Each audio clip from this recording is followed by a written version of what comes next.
America's Card Room is the largest U.S.-facing poker site. For the latest deposit bonus, click the link in the description. And to watch poker live and grow your game, check out twitch.tv/PokerPastor and subscribe to this channel.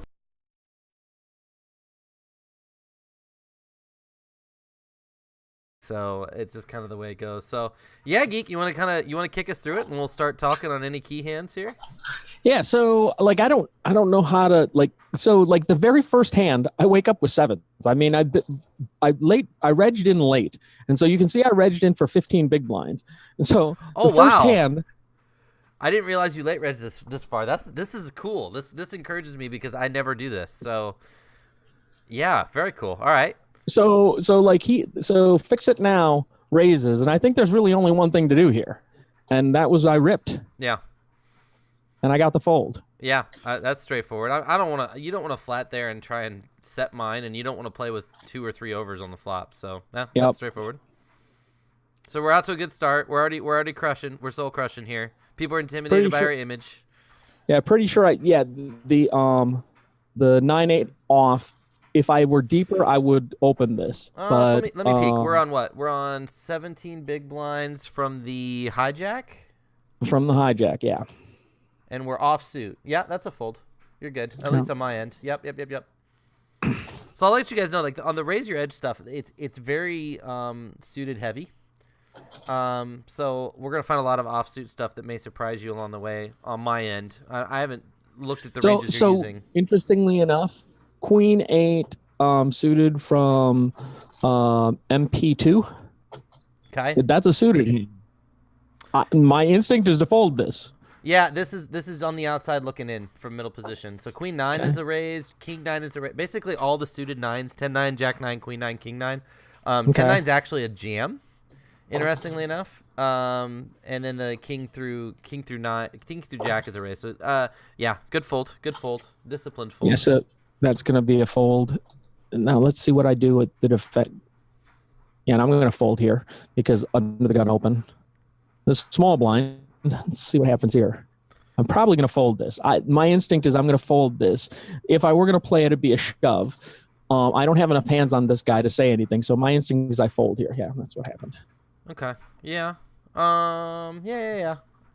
I mean, we're at the 350, 700 level now, so we're looking at like basically 16 big blinds.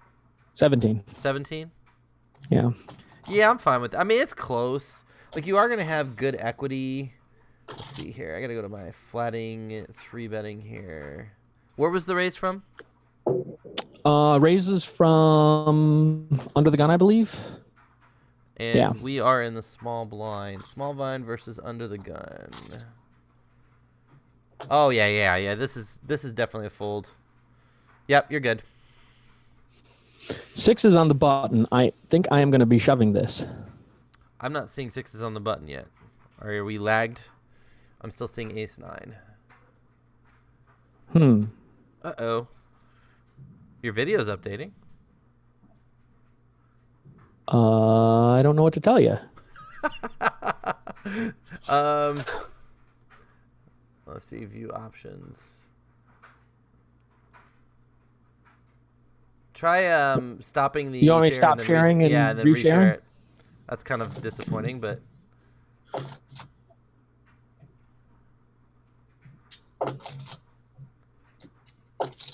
How about now? Well, now I just don't see anything.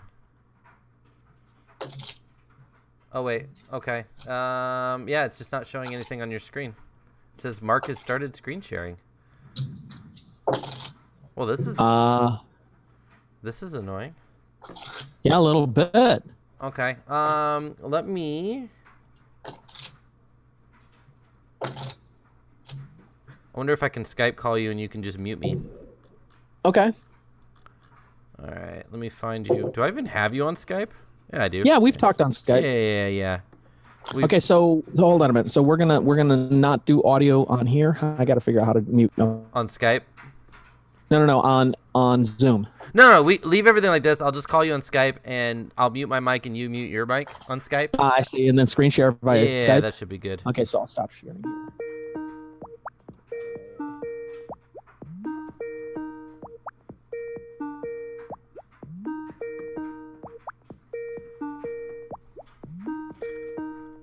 Go figure. Technology. Technology's fun. All right, so let me get. Joe says limp. Definitely a limp. Always limp. I'm skeptical of that. All right, you have to answer my call. Oh, I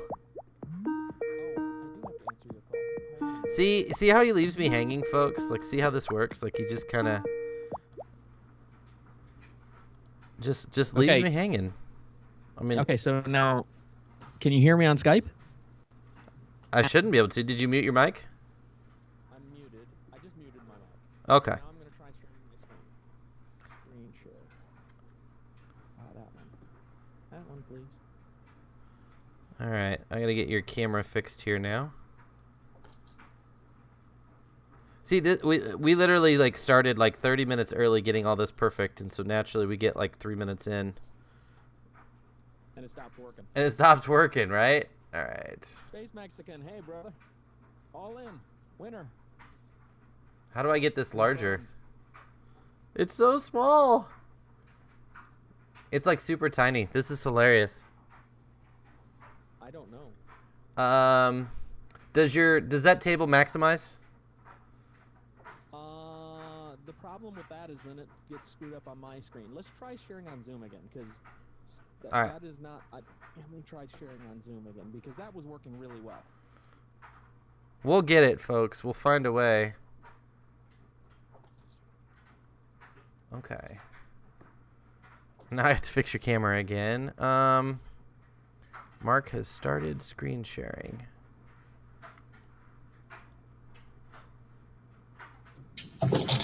My mom wants to know what you're drinking. She says it looks delicious. Not T11. No T11 inch is your mom? That's my mom. It is a. Hold on a second. Hey, it's back. We've got you. That's exciting.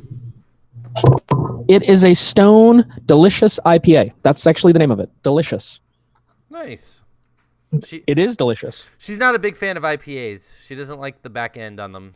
I know this because we went out for ribs the other night, and we were talking about IPAs. So small world. I like the fruitiness of it. I know, right? Well, so I'm a streamer, and my mom doesn't sub to my own channel. It's wow. depressing. I know. Wow. She's still my learning. mom doesn't. She's still My mom learning. doesn't know what Twitch is, Well, much yeah. less how to My connect. mom's kind of still learning what the Twitch thing is and how it works. In fact, she was messaging me the other day. She's like, "Why is that one dull geek spamming pictures in your chat?" I'm like, "Mom, those are tips.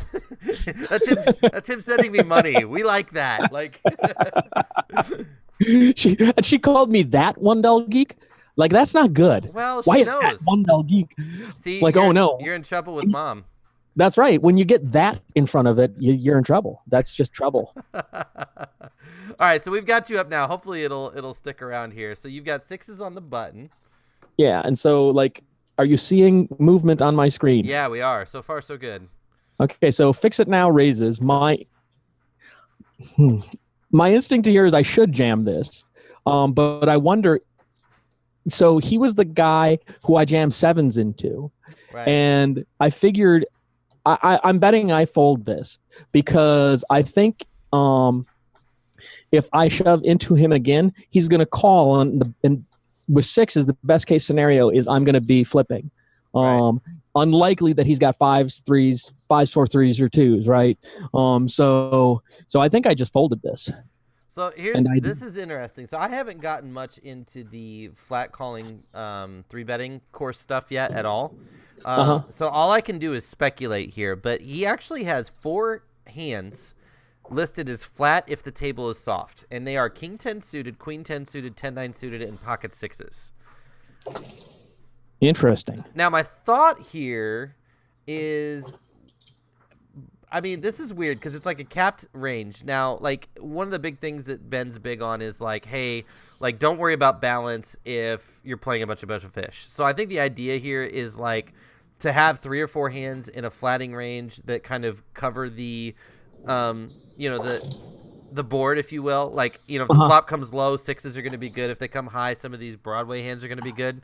To be really exploitative. I don't have the guts to make that move yet. So, let's see. Pre-flop raise of 25%. Do you have breakdown by position there? This guy? Oh, we only got 8 hands, so it doesn't really matter. Yeah. Yeah. I mean, I don't think a shove is terrible, but I think fold's probably slightly more profitable at this point. Yeah. So my instinct here was like I would if I hadn't done this previously to this guy, Yeah. I wouldn't. I probably would have shoved here. But like 2 hands ago, I shoved sevens into him. I'm like, he's not. He's gonna be like, he's gonna feel like I'm picking on him, and he's gonna call light with overs, and I don't want to flip. Right. I just got here. And this is one of those stacks too where I feel like we can raise fold, right, a couple times. And so like we're right in the middle at 16 big blinds. If we raise fold a couple times, we still have a 12, 13 big blind shove stack. Right. And you're under button, so you're gonna have some good raise fold spots coming up here. You know, the cutoff, the hijack, the low jack. So yeah, I think this is a good disciplined fold. Yeah. Okay. So are you shoving 12 big blinds there?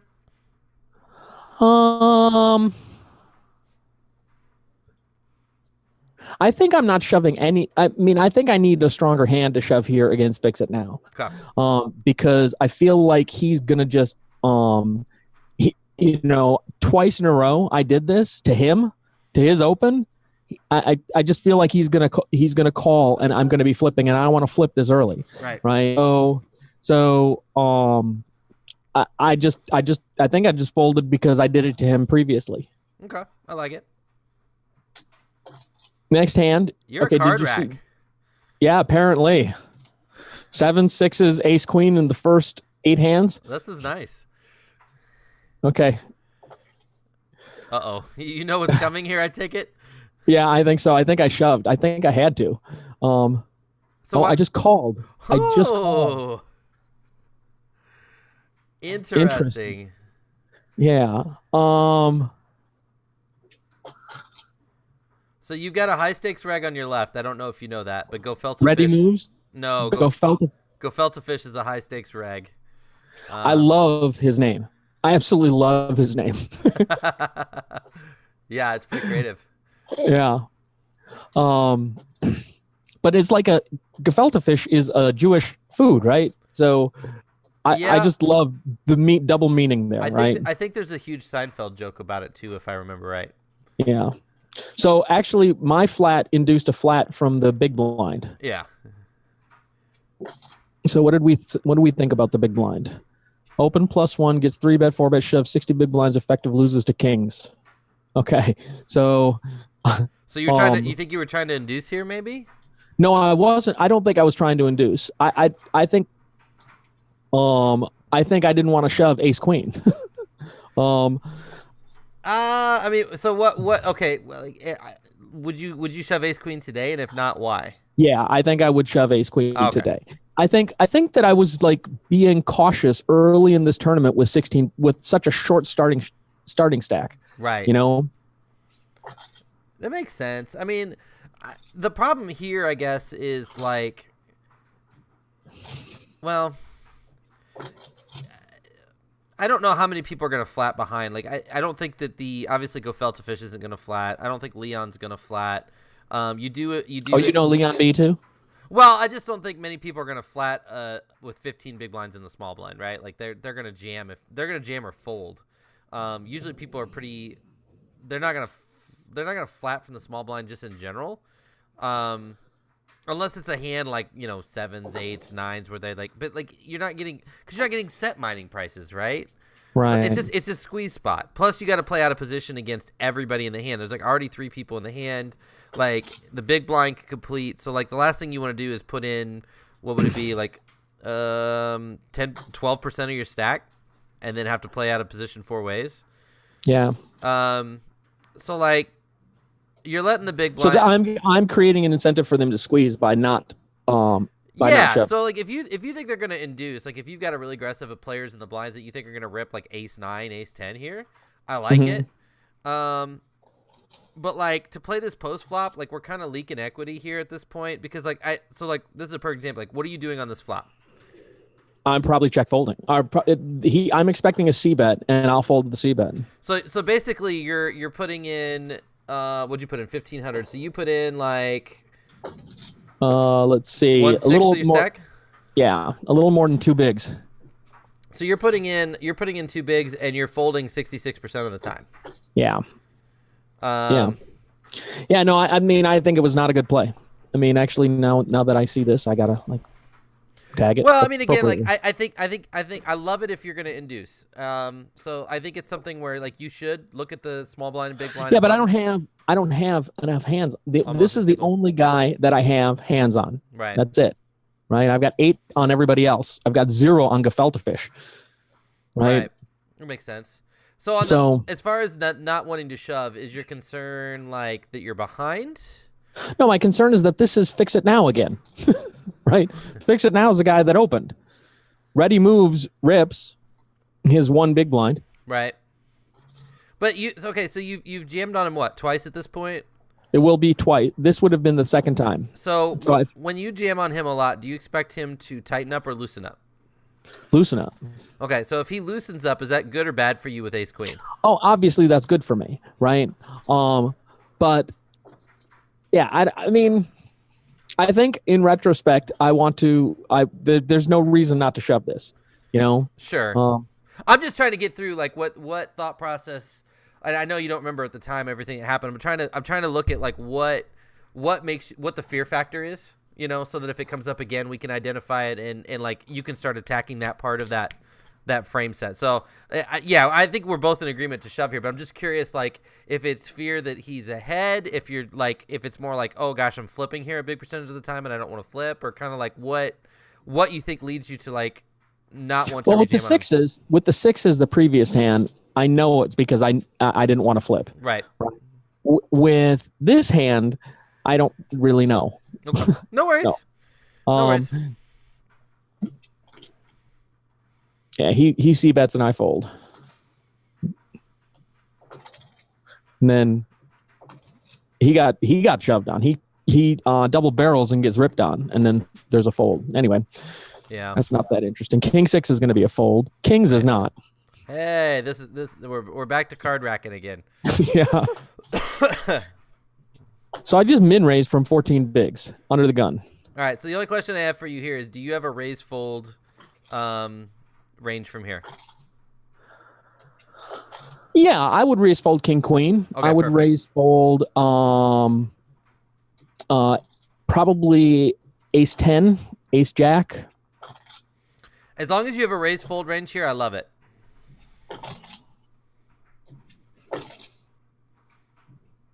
And I get a whole bunch of, oh, that's perfect. And then perfect rip, which is exactly what I wanted. Right. Re-rip and 2 folds. Dead money in the pot. You Yep. hold. That's a sick hold there. I mean, you're ahead, but like, you know, when you see that flop with those cards, you're stressing a little. Yeah. Isn't it funny how quickly we can calculate the cards that beat us and how hard it is for us to calculate the cards we win? Yeah, it's yeah. like the flop comes, you immediately know. You're like, that's 14 outs, I'm done. Well, it's funny. Like I was watching your the hand that you won, the 162 yesterday. Yeah. I'm like, you knew when the jack came on the turn that you won. I had to go look at it for a little bit. I don't normally. Normally, when I'm winning a hand, I have to think about it. But like for whatever reason, like I like it just clicked. I was like, I don't know. Normally, I don't. It takes me a little bit longer. No, I had to go through and look. Okay, a queen doesn't help him. A 10 doesn't help him. Okay, he won. But I had to look. I had to like do the math. You know. I've been there too, man. Trust me, I've been there too. I've won hands and not even known how I won them before. How bad is that? Yeah. So under the gun open. Yep. I fold. Yeah, for sure. But Especially I'm up to a reasonable stack now, though. Yeah. 32 bigs. Cool. Queen 10 on the button. I feel like I should open this, and I didn't. So we're 30 bigs from the button. Yeah. It was suited or unsuited? I didn't see. Unsuited. Yeah, this is still an open. It's an open fold to a 3-bet. I mean, we're going to be opening like 47% of our range here. So, I mean, basically any of the offsuit 9s in that, like 10-9, Jack-9, Queen-9, King-9, any ace, any suited king, and then like a lot of the suited connectors, all the pocket pairs. So, yeah, that's in range. Okay, I'm going to fold this. I know that's coming. Right. I do. 4-6. I will probably fold. Yeah. Yep, that's fine. Aces. Wow, Speaking dude. of Can card you give me my card? Can I run like this? dude, you cannot talk about running bad. No, You I know, really but can't. this is why I don't late reg tournaments, because I late reg tournaments and I get like 6-3, 7-2, 9-4, 9-5, 7-6, and then I get mad and shove Jack 10 with like 8 big blinds, and I'm out. Yeah, that's what usually happens to me too. And I'm like, why did I late reg this? I lasted like 2 minutes. I don't even feel like I got my money's worth. Okay, so this guy is 15-12 over a small sample size. So Okay. so I'm not gonna. I mean, I'm gonna look at 15-12, and that's pretty much the only thing that I'm gonna look at, right? Because it's such a small number of hands. But because it's 15-12, I would expect to put in a 3-bet here. And I would say probably a 2.5 3-bet. So 3,000, maybe 3,700 or so. Okay. Ish. Let me ask you this. Let me play devil's advocate. What do you think about flatting?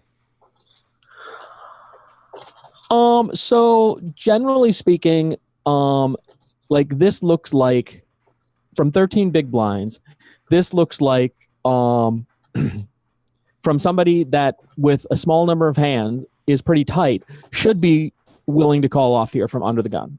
He really should be. So my 3-bet here is to say,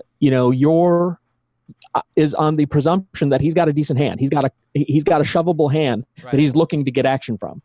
Right.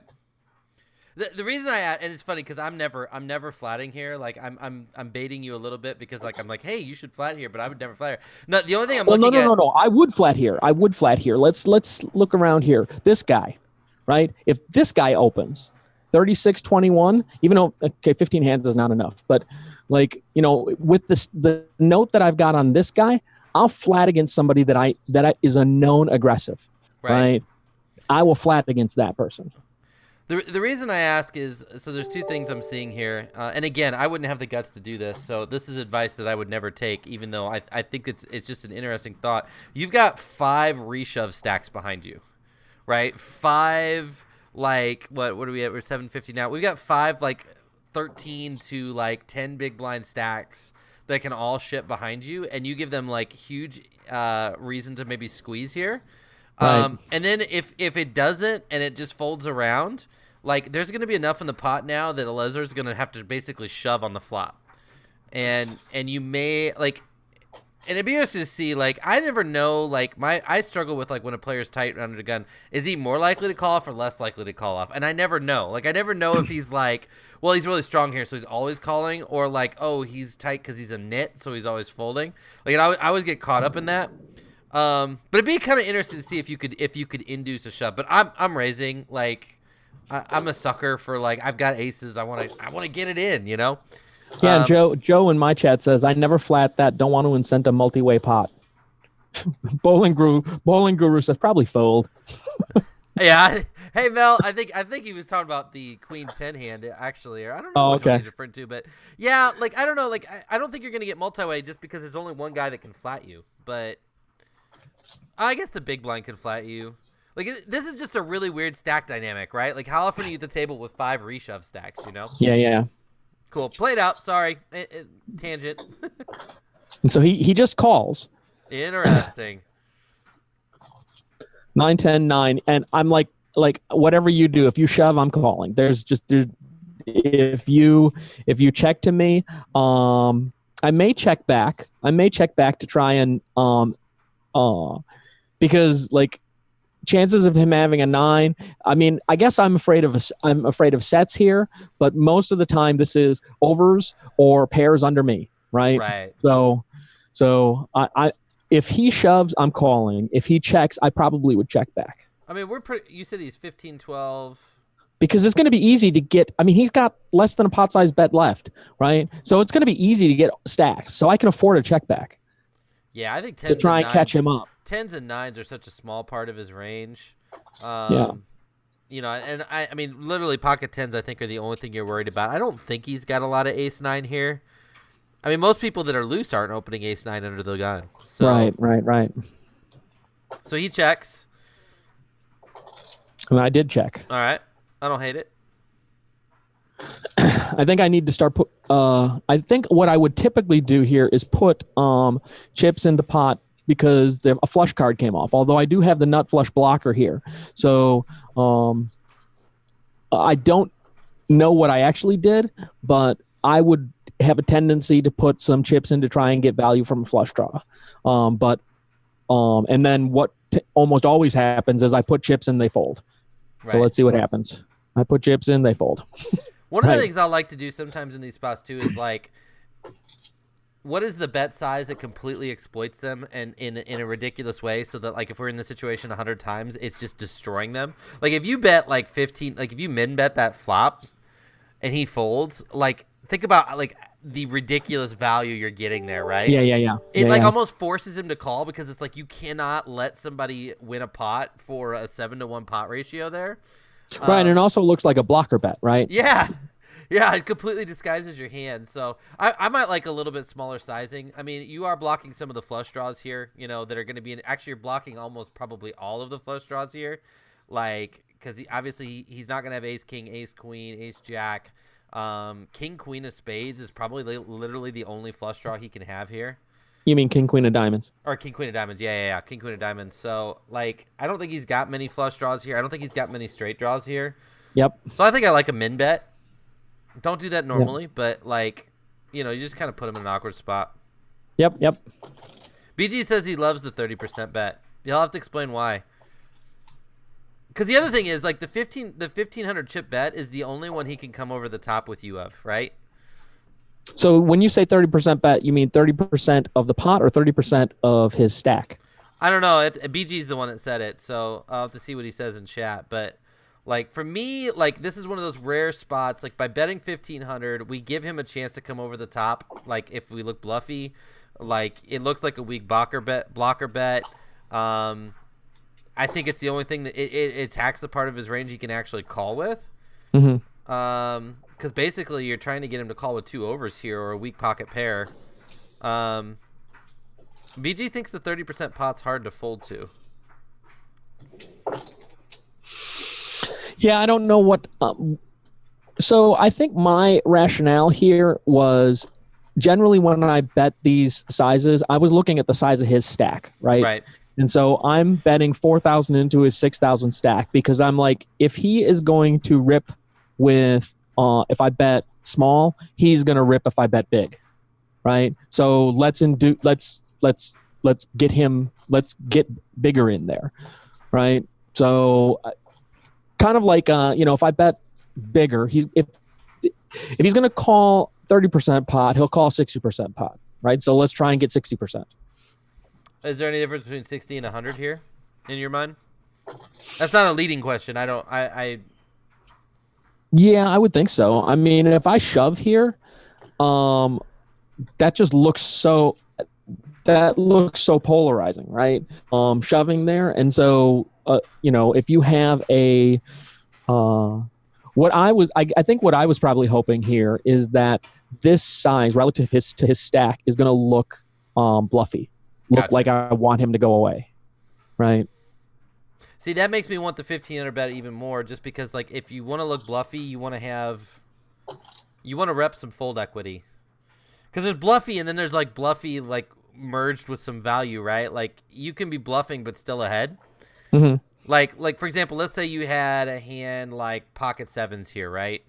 Like, and you're betting it kind of as like a semi, like you've got a weaker holding, you're betting it, you don't know if you're ahead, like, if he's got a hand here like 5s, 4s, 3s, like he could still be behind and not have a bluff catcher, I guess is maybe a better way to put it.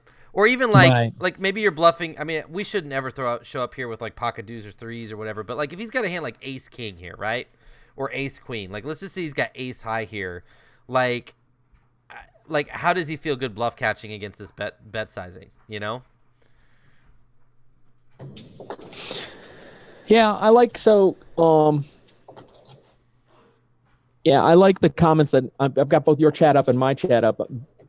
BG is like, because you leave him with what, 5 big blinds, and then AU Panther 38, by betting smaller you keep him in by a wider range all the hands you are dominating. I think that's true. I think that's all true. Yeah, Yeah, it's an interesting spot. So did he fold? He folded? He did fold. Okay. He did fold. Yeah, he did fold. So then the next hand you get aces again, right? No. 10-3, I'm sure I folded this, yeah. King 4, I'm sure I folded that. Yeah. 10-3 is a fold. 3 queen is a fold. 9's on the button. Oh, all right. Some fun. Oh. All in shove for 13 bigs. I think I have to call this because his range is, I mean, it's just like there's a ton in his range that I'm beating. Right. So I think I have to call this. I like it. And I reshipped. Actually, I just ISO shoved. Yeah. Oh, no, I didn't ISO shove. I ISO raised. It's the same thing with the stacks behind you. I mean, yeah. Neither of them have that guy covered, so a call and a shove are identical here. Yep. All right. He's way wider than that for sure. Yeah. So we're cruising. Versus his 9 big blind rip, I'm gonna fold this. I'm pretty sure I'm gonna fold this. So let me. So here's my thought, right? When that guy shoves, and we shove over the top, like. Oh, the previous hand. No, right here. Like, okay. Like, see how everybody's short behind you? Uh-huh. So it's not exact, but basically I would almost treat this the same as, from this position, I would almost treat this the same as being shoved in the big blind and calling, right? Well, so the only thing I would, okay, because of the stacks behind. Right. Because, like, when this guy shoves and then you shove on top, like, these guys are only going to call with the very, very top of their range. Right. Because of that, his range can be a lot wider, is what you're saying. Not necessarily, but, like, when we look at, like, snap shove, right? Like, snap shove, like, you've got your shove ranges, you've got your calling ranges, right? Uh-huh. Like, this is close enough to a calling range that I'm not going to, like, adjust what range we should be calling with in shove fold situations because of the stacks behind are so short, right? So I think we use it for a baseline and maybe tweak it a little bit. So we've got, let's see, we've got 9 people. We've got a guy shoving. We got one missing. Yeah, we've got a guy shoving from the low jack. Cutoff, hijack, low jack, yes. And we're in the cutoff, right? Correct. And this is how many big blinds effective? 9. Let's just run it up to, because we got the guy in the big blind, let's just run it up to, what, 11? 12. Big blind is 16. No, he's not 16 big blinds, is he? You're at 750. He was 16 big blinds last hand, so 750 divided by 10, 844. Hold on a sec. Calculator. I guess he is. Okay. I'm not used to a 750 blind level. I love the tournaments that have it. Yeah. But it's throwing me off. I'm thinking 800 and then, like, he's less than 1200. All right, so we'll check the extreme version here first. So, like, at 16 big blinds, it would be a fold. At, what was that guy's big blinds? 8, 9? His was 9. Alezer is 9. Actually, I guess this is taking into consideration that there are people behind you. Yeah, so he. Okay. That's interesting. Did not mean to start up America's Card Room. We're just gonna play some live poker and like no delay, commentary in real time. Okay, come on now, come on, computer. So AU Panther says, "I'm curious, what do you think is the smallest pocket pair you're calling a shove with 15 to 20 big blinds?" I mean, it really depends on position. AU, it changes a lot by position. I mean, I feel like I'm shoving here, but like I could see the merit in this being a fold, I guess. So here's my rationale. So like, what hands is he shoving here? He's shoving king queen, king jack, ace 10, eight, pocket pairs, right? So if I get lucky enough and he's shoving king queen, I'm really only 60-40 here, and yeah, I have 50 big blinds, but it just. 60-40 is a little too close. If I know I'm 60-40, if I know my best case is 60-40, I'm not. I mean, I don't. Does he? Maybe he's got ace deuce, ace 3, maybe, but unlikely, right? So I just think if my best case is 60-40, this is a fold. Right. Like, yeah, I think I lean towards fold. I mean, it's a 2. You're at worst a 2-1 dog with this hand. We know that, except for against aces and kings. but like we're just not ahead often enough, and we're only getting 1.27 to 1 pot odds. So back to your question, AU, like middle position, I'm calling 8s and up from the cutoff. Let's see, cutoff. Where is it? Middle position. Do I not have a cutoff versus under the gun? Here, button versus under the gun, small blind versus under the gun. That's interesting. So here's a question for you. So like 8s and up. So you're calling 8s and up. So I would be tending like so 8s, 9s, 10s. I would be tending to put in a 3-bet, to like disincent someone coming along, right? Whereas with queens, kings, and jacks, I'll call. Well, so like I'm limited here a little bit. Like the charts I'm looking at here, like most of these are versus under the gun, so I think they're a little bit more cautious, just because the under the gun range is so strong. But yeah, you could 3-bet jam there. It also depends on what the raise sizing is too, right? Right. Ace 9 suited to call there in this spot. I think it's probably ace 10 and up based on what I'm looking at. But it's close. I mean, if you feel like a player is just shoving crazy wide, like if you've seen him shove like, jack 6 suited before with 10 big blinds, then you can obviously adjust up, based on player and dynamics. Like there's no like we're always calling with this hand or always folding with this hand here. But generally against an unknown, I think it's going to be ace 10 suited and up there. So I've got a stat up here that is average all-in equity. So this guy's average all-in equity is only 37%, which unfortunately it's a very small sample size. It's only 3 hands, so it's not that meaningful. But let's say that this was over 60 hands. What I would interpret from that is that this is a guy who tries to use shoves to get folds, right? Because his all-in equity is really, really on the low side.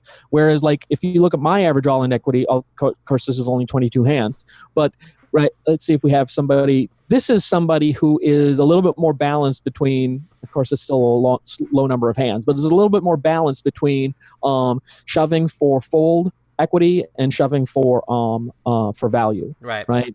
So if I see somebody who's got an all-in equity of like 67% or 70%, that's a shove for value. Gotcha. Right. That's how I interpret this. I don't know if that's a correct interpretation of that stat, but I've been thinking about that stat.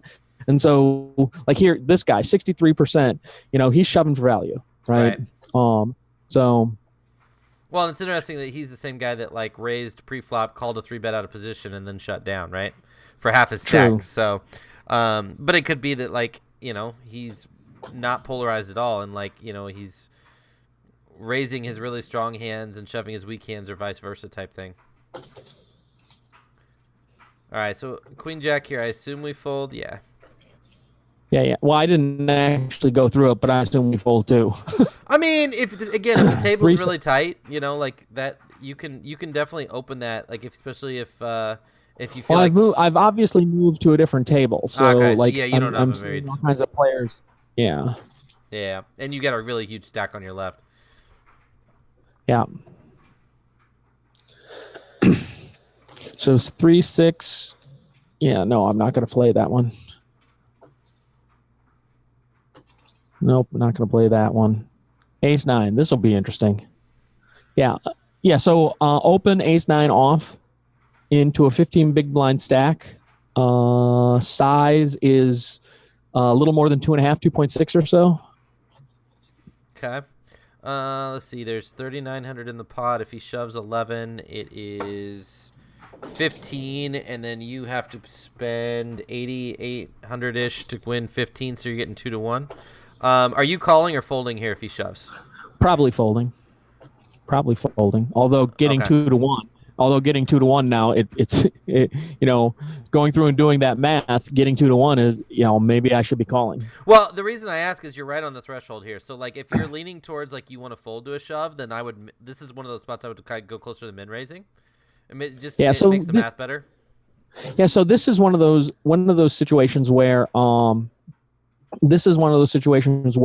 like one of the things from being coached by Drew, he said, like, make the person who's in the big blind prove that they can play back at you before you assume that you're not going to open up into them. So open up into them and then make them prove that they're going to play back at you.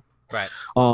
And like, don't assume that they're going to play back at you. An ace nine is one of those hands that's too strong not to open. Oh, we're definitely opening it from the button. So yeah, we're definitely opening it. I just like, and I you can go either way on it. But if you're like snap calling, then I like getting more closer to maybe like a 2.7, 2.8, 2.9, where it just makes the math super easy.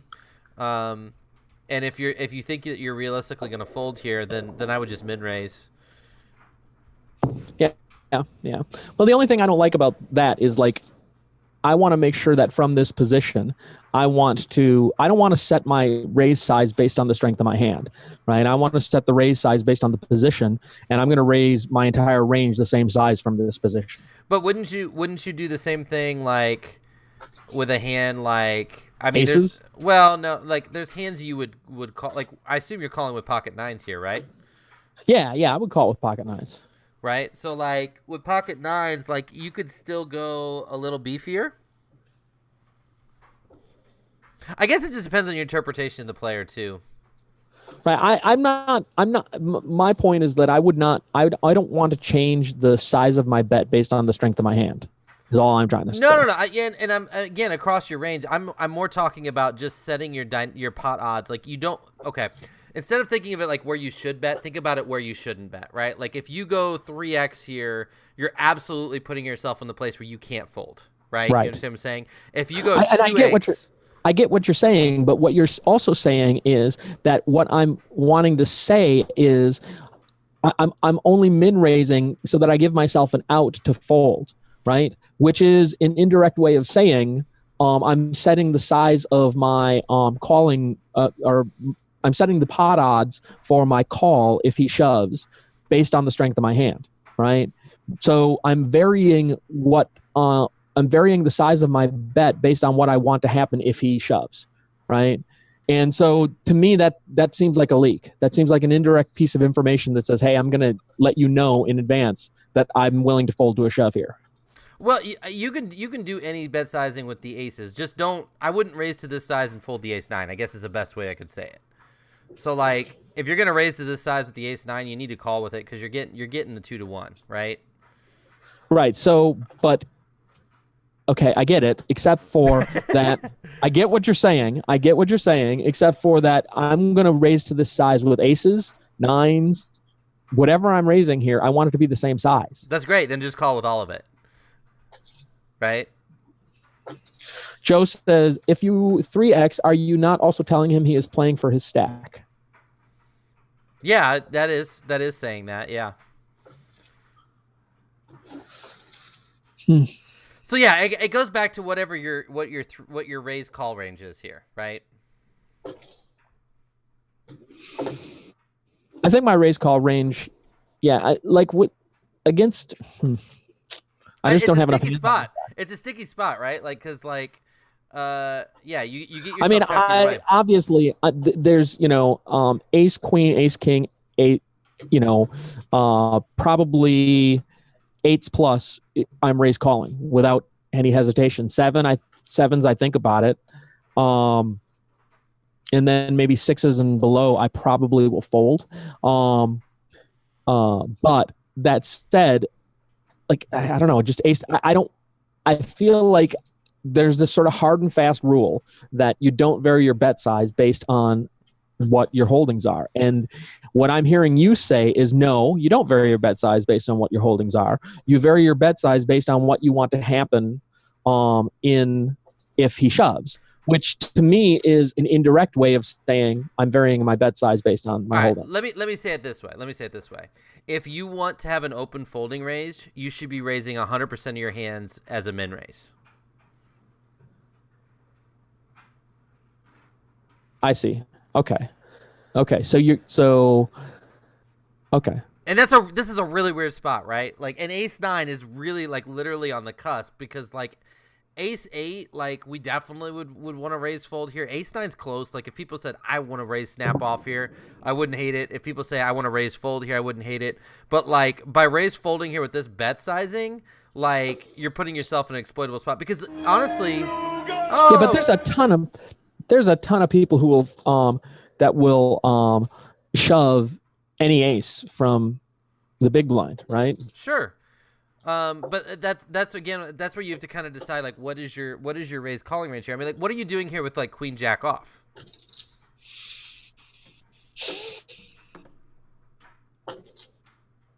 I'm probably opening and I'm probably folding. Okay, so then I would just min raise 100% of your range here. Hearts up, thank you for the follow, because I like hands like queen jack off, jack 10 off. Like I actually like calling off better than the ace 9 because we're less likely to be dominated, right? Like. We're more likely to be live, I guess is a better way to put it. Like pocket sixes. What are you doing with pocket sixes here? Definitely raising. Raise folding or raise calling? Probably raise folding. Probably raise folding. And I think too, like I think your raise folding range is probably a little too loose here or too tight. Like, I mean, are you raise folding sevens? That was the one that I said I think is iffy. I think I'm raise calling eights plus. Okay. Sevens is sort of on the fence. Sixes is one of those where I think I'm probably folding because there's just so many hands that I'm just flipping against, and that's true with sevens too. But somehow or another, it feels better. So tell me this then: like flip the spots. You're in the big blind here with your 15 big blind stack. What's your shove range here?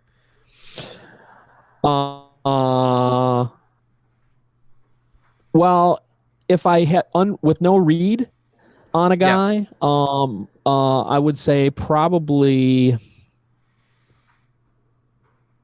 any suited ace. King. There's a lot of king queen probably is in there. Probably any pair. Okay. I think if you take that range and throw it in an equity calculator and look at what your calling range should be against that range, I think it's going to be wider than what your raise fold range is right now. I think you'll find that you can open up your calling range a little bit. Okay.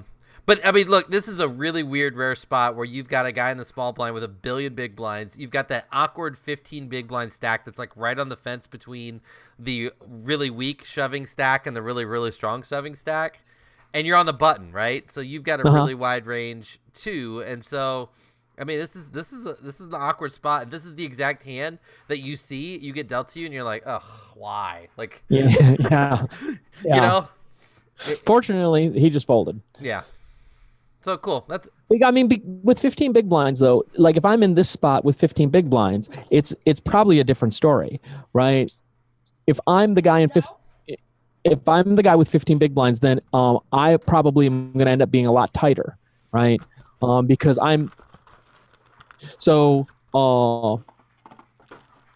if I assume that he's a lot tighter with his shove range because he's got such a small stack, right, then this is a fold. This is a raise fold to his shove. Okay. I predict a fold. And now I definitely fold. I predict an open. Oh. So 5 hands on this guy. My standard here will be like 3.1x, maybe 3.2x, something like that. Okay. There's different schools of thought here. So why do you choose 3 over 4? So. And like I choose 3 sometimes too, so I'm not. Again, it's not a leading question. 3 over 4. Mm-hmm. So like I've heard people say that, you take the number of limps plus or 3 plus the number of limps, and that's what your raise should be if you're squeezing versus limpers. Right. Right. And if I'm opening. So my general assumption here is that I'm going to open bigger than like let's pretend he's not opening, right? That he's not here. I'll open maybe 2.5-ish, somewhere in that range, right? 2.6, something like that. So what I'm trying to do is make it bigger. So probably it should be like at least 1 blind bigger than what my open is, right? So that's generally my assumption here. So this is a little smaller than that. So you're going probably like 4x before antes and 3x after?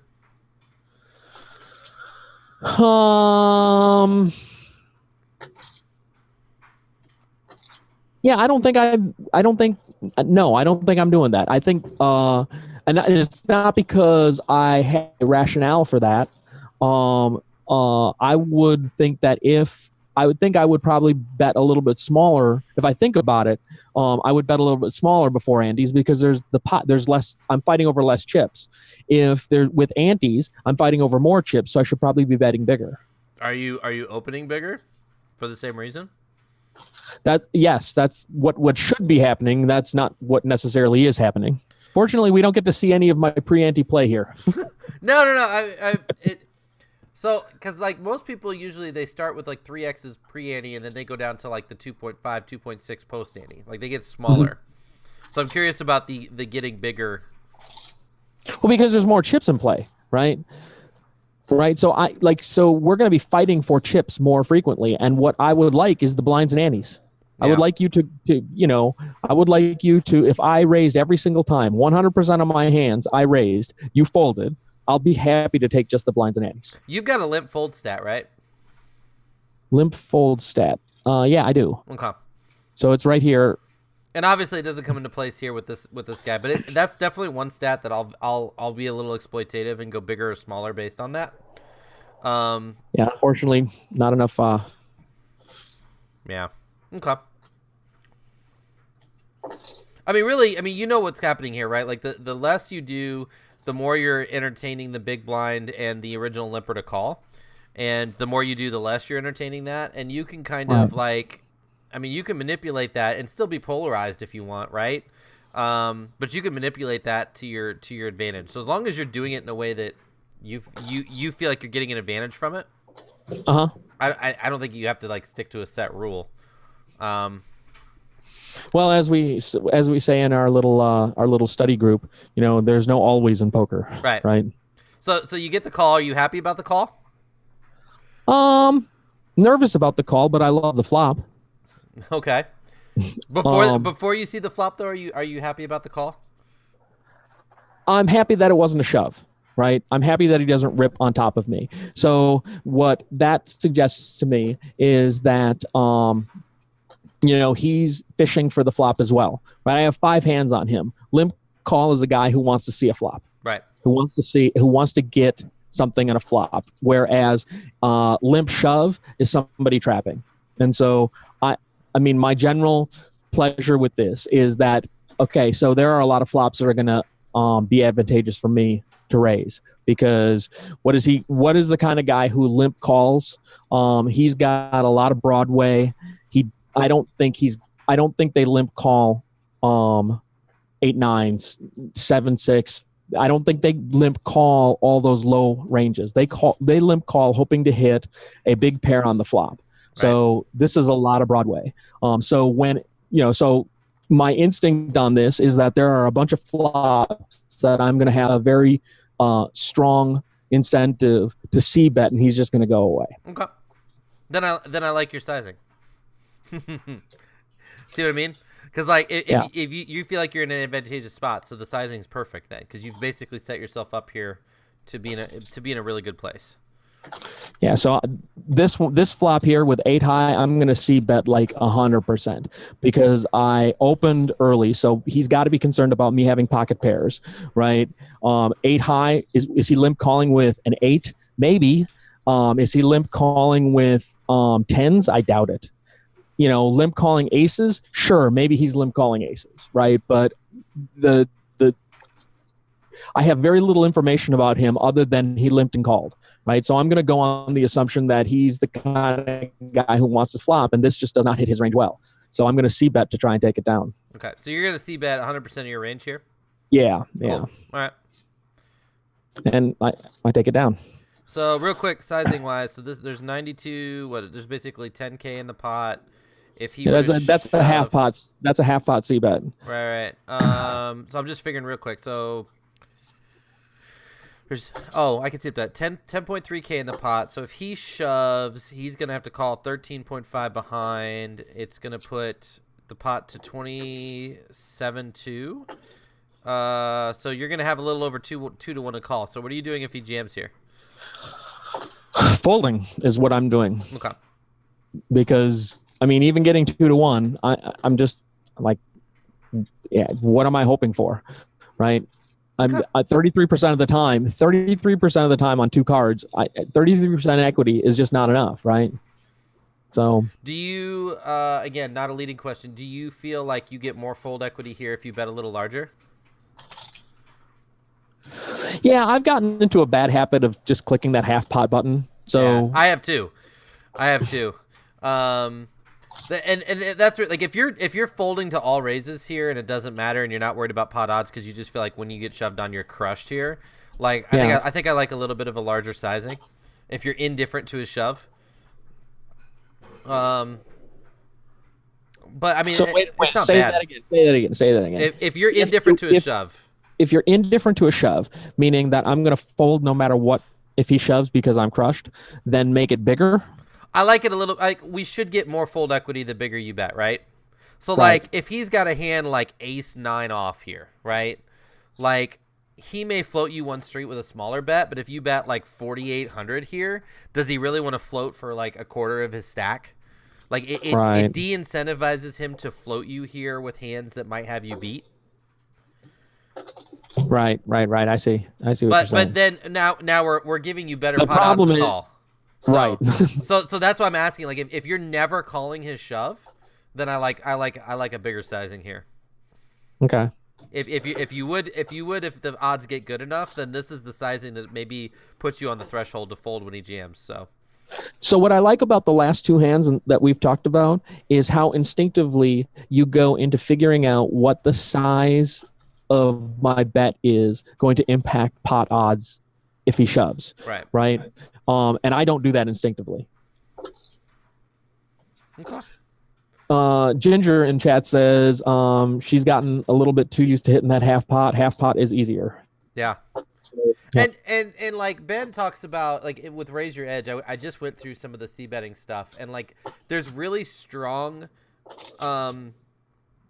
there's several bullet points on the 33% bet and the 66% bet that both do really awesome things, and 50% is like does neither of them well, right? Like 66% really denies equity. So like on a dry flop, right? Let's say you've got a top pair on like a king 9-3 flop that's rainbow, right? Like if you bet 2/3 there, like 9s aren't really going to be incentivized to call, 3s aren't going to be really incentivized to call. And so like 33%, now you're keeping a lot of those pairs in, you're keeping a lot of those hands in that want to call, and you can still polarize that, right? Like there's still ways to polarize your range against that situation. But look, when you bet 50%, you're just kind of like, you're not getting yourself the same call equity that you could be at 33%. So you accomplish more with a better price, I guess is what I'm trying to say. So I've been trying to push myself into the 66-33 mentality more. I don't always do it. I guarantee I can go through my stream from yesterday and find 75 half pot bets. Yeah. But it is a really bad habit, and we do need to get out of it. Yeah. Okay, so here's